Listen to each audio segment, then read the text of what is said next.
Byaranshobeye. Byaranshobeye. Nako ni akazina kawe? Nakitikiriza. Ako kazina kaje kuza nko mu mwaka w'ibihumbi 2000. Ubwo byari bimeze bite? Sa nk'uduha ishusho y'icyo gihe. Icyo gihe cyari igihe kibi, cyari cyajemo n'akazuba n'inzara byose. Noneho ako kazina baza kukampimba nyine. Ni abantu babiri barinze. Cyari igihe kibi cyane n'ahangaha. Cyari nk'igihe cy'inzara, cy'imibereho mibi mbese. Yego. Hakaba hariho umugore Mukankusi wa Rutayisire, umunyamucyaro akomeye. Icyo gihe yabaga yifitiye ubutoki bwa kinyarwanda bw'ububihire burebure bw'iminwa miremire, iyo byo bitaga ibihuna byari byaraguye. Yego. Noneho akajya amereza nk'agaseri. Yambona mu muhanda ati noneho nanjye byanshobeye, ahubwo byanshobeye ubyivaneho ninjye byaranshobeye. Ndarikura bityo naho tuvuga ntabwo ari kure cyane ko hano inyuma y'inzu hano munsi y'umuhanda. Igihe ubuzima niho bwari bushobereye byanshobereye ndarikura bityo. Jado Artist Official ku isonga. Mwiriwe neza nshuti bakunzi ba YouTube channel yitwa Jado Artist Official Art and Tailoring. Njyewe basuhuza nk'ibisanzwe nitwa Jado Artist. YouTube channel nk'uko mubizi ni Jado Artist Official. Turabasuhuje aho muherereye hirya no hino, abari iburasirazuba bw'igihugu cy'u Rwanda, iburengerazuba, mu majyepfo, mu majyaruguru, mu mujyi wa Kigali aho mu mutima w'igihugu, ndetse no mu ntara ya gatandatu twita diaspora. Nizere ko mumeze neza, abatameze neza kandi namwe mwihangane. Nkunda kubabwira nti iyo utameze neza hari impamvu Imana iba yatumye bimera bityo. Uyu munsi rero tuje mu kiganiro, turi kumwe n'umugabo ahangaha, araje atangira abasuhuza anabibwire ubundi twinjire mu kiganiro. Umeze ute? Umeze neza. Watangira wibwira abakurikiye YouTube channel yitwa Jado Artist Official, ubundi tugakomeza. Amazina yanjye ni Nizeyimana Deogratias. Nizeyimana Deogratias. Urakoze cyane. Ariko hari akandi kazina njya numva. Byaranshobeye. Byaranshobeye. Nako ni akazina kawe? Nakitikiriza. Ako kaje gute mu by'ukuri kugira ngo ninde wakakwise? Se ni wowe wakiyise? Ni abantu bakakwise? Bimeze bite? Ako kazina kaje kuza nko mu mwaka w'ibihumbi 2000. Kaza cyari igihe kibi. Yego. Cy'imibereho mibi. Yego. Ko nyine nanyuze mu mibereho mibi ikabije cyane. Ubwo byari bimeze bite? Sa nk'uduha ishusho y'icyo gihe. Icyo gihe cyari igihe kibi, cyari cyajemo n'akazuba n'inzara byose. Noneho ako kazina baza kukampimba nyine. Mu mwaka w'ibihumbi 2000. Ni abantu bakaguhimbye barakakwita? Cyangwa niwe wabuze uti byaranshobeye abantu babizamukiramo gutyo? Ni abantu babiri barinze. Ubwo byari bimeze bite? Duha isura nyine kugira ngo umuntu yifate yite ko ati uyu ni byaranshobeye, byaramucanze. Byari bimeze bite? Cyari igihe kibi cyane n'ahangaha. Cyari nk'igihe cy'inzara, cy'imibereho mibi mbese. Yego. Hakaba hariho umugore Mukankusi wa Rutayisire, umunyamucyaro akomeye. Noneho Mukankusi niwe wari ufite icyo gihe nk'icyo kurya. Ntazajya mujyaho nyamuneka Mukankusi reba uko njyatuye ati nanjye byanshobeye. Niwe wari umukiri inaha? Icyo gihe yabaga yifitiye ubutoki bwa kinyarwanda bw'ububihire burebure bw'iminwa miremire, iyo byo bitaga ibihuna byari byaraguye. Yego. Byari biri nk'inyuma y'inzu. noneho akajya ampereza nk'agaseri Yego. yambona mu muhanda ati noneho nanjye byanshobeye ahubwo byanshobeye ubyivaneho ninjye byaranshobeye ndarikura bityo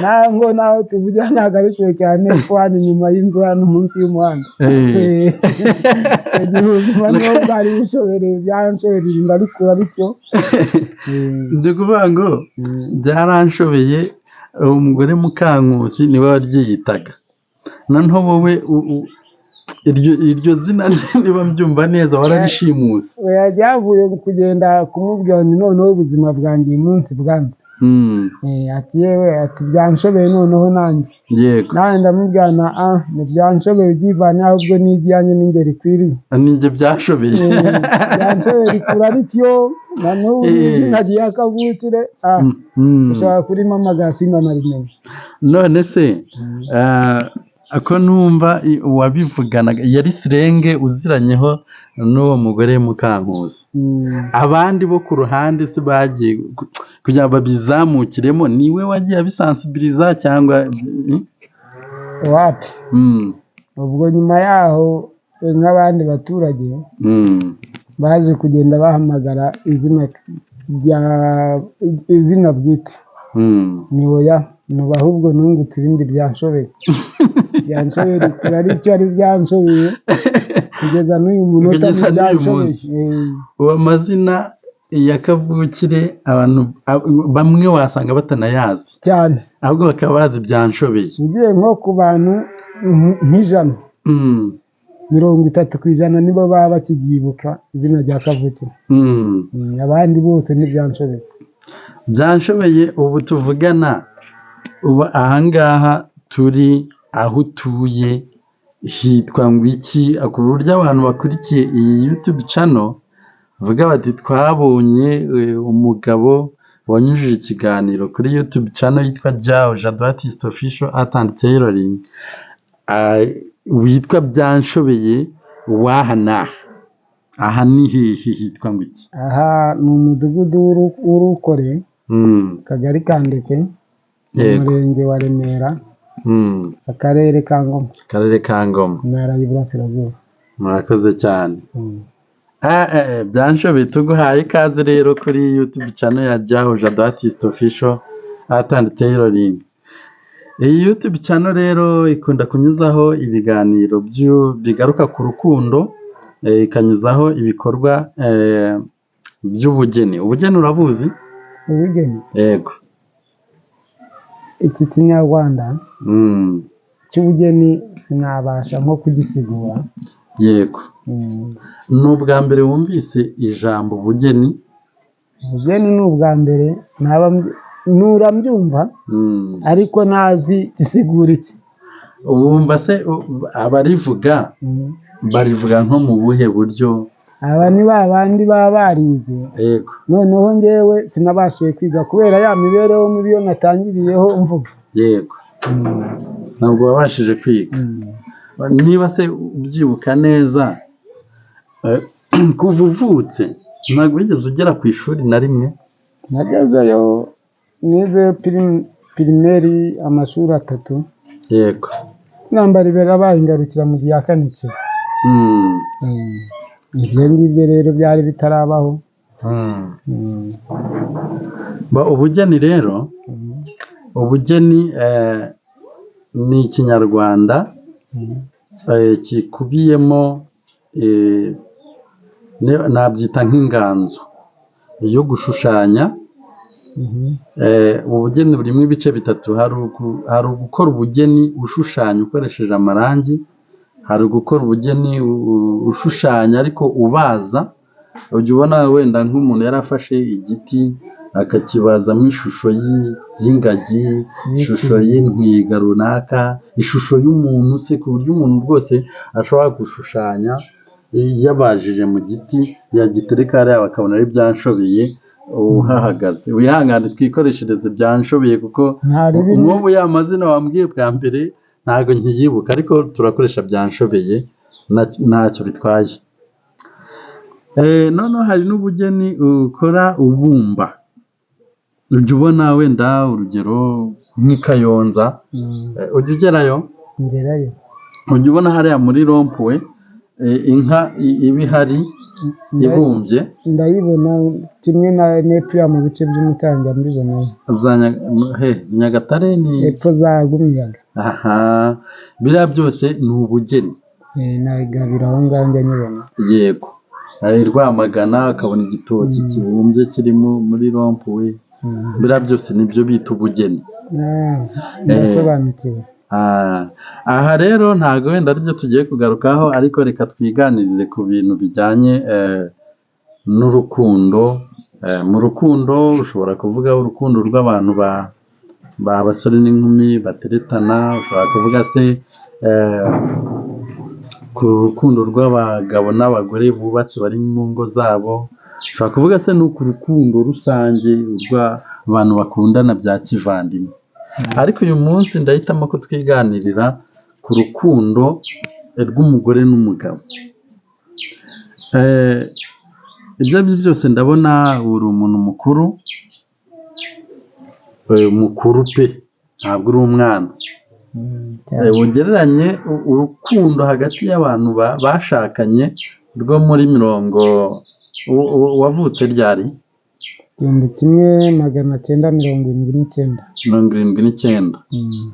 Ubwo muri 90 nibwo wari usobanutse uzimo ubwenge ureba imibereho iri hanze aha. Noneho ndagira ngo utugereranyirize urukundo rw'icyo gihe muri za 90 n'urwo muri iyi minsi, tunyuriremo uduha ishusho. Ese uyu munsi nibwo hari urukundo rwiza, nibwo abantu babanye neza, cyangwa se icyo gihe muri 90 muri za 2000 gutyo nibwo byari bimeze neza? Ngewe uko mbibona kuva icyo gihe n'imibanire y'abakera si y'ab'iki gihe. Yego. Abakera abakuru batubanjirije cyangwa muri icyo gihe cyacu tuvuka, yego, tubyiruka, nibo bari bafite urukundo. Naho ab'iki gihe b'inkundo zabo ni uwifiteho, iyo kamaze kugushira rwa rukundo ruba rugiye. Rero kera cyane cyane nk'ubu ngubu uko mbibonye, yego, uko mbibona nta rukundo rukibaho nyarukundo. Urukundo ni ibintu. Yego. Nk'umukobwa w'iki gihe uramubwira uti ngenda gukunze, ati akakwikiza ntabwo yanga. Nyuma y'icyo gihe cyose mukaza gusabana nko kubana. Yego. Kubana mbese mu rugo mwashakanye. Yego. Ubwo aguciyeho wenda ufite nk'akarimo nk'umurimo waguhesha umushahara. Ejo ugasanga wa murimo waguheshaga umushahara ubashe kubura, cyangwa wari ufite udufaranga twawe. Yego. Waradukoreye uravunika uradukorera, uragiye uzanye uwo mukobwa murakundanye, twa dufaranga turashize, nawe ubwo ngubwo aciyeho. Nta kwihangana ko ab'iki gihe bakigira nk'abakera. Yego. Kera ugereranyije icyo gihe wenda muri za 90 n'uyu munsi, ntabwo iterambere ringana ryari muri iyo myaka yombi, muri 90 n'uyu munsi muri 2024. Ntekereza ko uyu munsi aribwo byakabaye bimeze neza, kubera wenda n'ubusirimu bwabaye bwinshi kurenza muri 90. Ese impamvu ubona uyu munsi bigenda birushaho kuba nabi, byaba ari iyihe mpamvu? Kandi nari nzi ko uko amajyambere agenda aza, ahubwo wenda ariko n'urukundo rwakabaye rwiza. Urukundo rw'iki gihe rwagiye ku ifaranga, ku butunzi. Ubutunzi ngira ngo nicyo kiganiro cyo tutangiriyeho. Urukundo rw'iki gihe rwabaye agafaranga. Yego. Rwabaye umutungo. Ariko abakera bo barawushakanaga uwo mutungo, bakibera iyo ngiyo. yego none ubu ngubu niyo bawushakanye bakagezamo hagati, umugore iyo atawishe nabi umugabo awica nabi, kuko amaze kwibonera undi wo kuba yabasha kumugabuza akamucisha ku ruhande. naho rero abakera njyewe kamanze nanjye wo nk'urugero nka mama umbyara bamwitaga Mukamusangwa Esperance. yego ubu ntakiriho. Paul yaragiye, ubwo ibyabaye mu Rwanda biraba, birangiye aza kwibona undi mugabo nyine yigira za Uganda, yaguye aho bita Mubende mu Uganda. icyo ngicyo reka wenda mbe nse ntugaruka inyuma ho gato. yego ko twebwe twakuriye mu rugo rwa rugayitse, ariko nkabona imibanire ya data y'icyo gihe na mama yari iy'icyo gihe, yego atari nk'iy'ubu ngubu. yego ntiberaga nk'iyo ngiyo iwabo, kera babyitaga ngo ni segiteri Gasetsa Serire ya Rutare, komine Kigarama. komine Kigarama. hano turi kuvugira kandi ho twicaye kera yahoze ari komine Kigarama. Perefegitura Kibungo.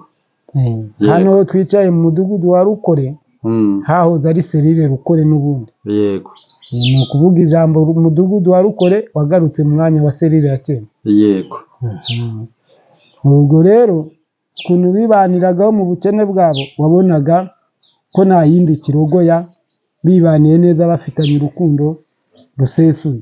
yego ariko ubu iterambere rirahari, n'abantu baranarigaragaza. yego ariko ku mugani w'umunyankore niwe yaciyemo umugani ati nagira nkwibe.